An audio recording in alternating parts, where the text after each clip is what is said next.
ഒടുക്കം നിനക്ക് വേണ്ട ഗതി വരും. പറഞ്ഞില്ലാന്ന് വേണ്ട. നാട്ടുകാരുടെ മുഴുവൻ ജാതകങ്ങൾ കൂട്ടിക്കെട്ടി അവസാനം എന്റെ ജാതകത്തോട് മറ്റൊന്ന് കൂട്ടിക്കെട്ടാൻ മറന്നു ഞാൻ. ഇപ്പൊ നോക്കുമ്പോ എന്റെ ജീവിതം പൂജ്യം, വട്ടപൂജ്യം. ആരുടെ ജീവിത ഗോവിന്ദമാമയെ ധന്യം. കേട്ടിട്ടില്ലേ പൂന്താനം പറഞ്ഞത്? 10 മാസം വയറ്റിൽ കഴിഞ്ഞു പോയി, 10 പന്തിരാണ്ട് ഉണ്ണിയായിട്ടും പോയി എന്ന്. ആകപ്പാടെ നമുക്ക് ദൈവം കനിഞ്ഞ് അനുഗ്രഹിച്ചിരുന്ന 10-60 വയസ്സിനിടയ്ക്ക് നമ്മളൊക്കെ 10 മാസം അമ്മയുടെ ഗർഭപാത്രത്തിലാ. പിറന്നു വീണ പിന്നെ 10-12 വയസ്സ് വരെ അതാ ഒരു ഉണ്ണിമാങ്ങയുടെ പരുവത്തിലും. 13ാമത്തെ വയസ്സോട്ട് തുടങ്ങായില്ലേ ഏഴര ശനി, കണ്ടകശനി, കേതുവിന്റെ അപകാരം, രാഹുർ ദശ എന്നൊക്കെ പറഞ്ഞ ഓരോ കാലദോഷങ്ങള്. 10-40 വയസ്സ് കഴിയും ആ കാലദോഷ കടലൊക്കെ ഒന്ന് നീന്തി കിട്ടാൻ.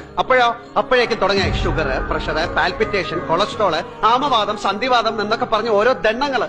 ഒടുക്കം മയോകാർഡിയാക് ഇൻഫ്രാക്ഷൻ എന്ന ഓമന പേരിൽ ഒരു ഹാർട്ട് അറ്റാക്കും. ടീം ഒരു ബലൂൺ പൊട്ടിപ്പോണത് പോലെ പൊട്ടിത്തെറിച്ചു പോയില്ലേ. അതോടെ നമ്മുടെയൊക്കെ ജീവിതം. എന്താ പ്രഭാകര, എന്താ രുക്മാവതി അമ്മേ, എന്താ ഗോവിന്ദമാമേ, ആർക്കെങ്കിലും എന്തെങ്കിലും മറുത്തു പറയാനുണ്ടോ?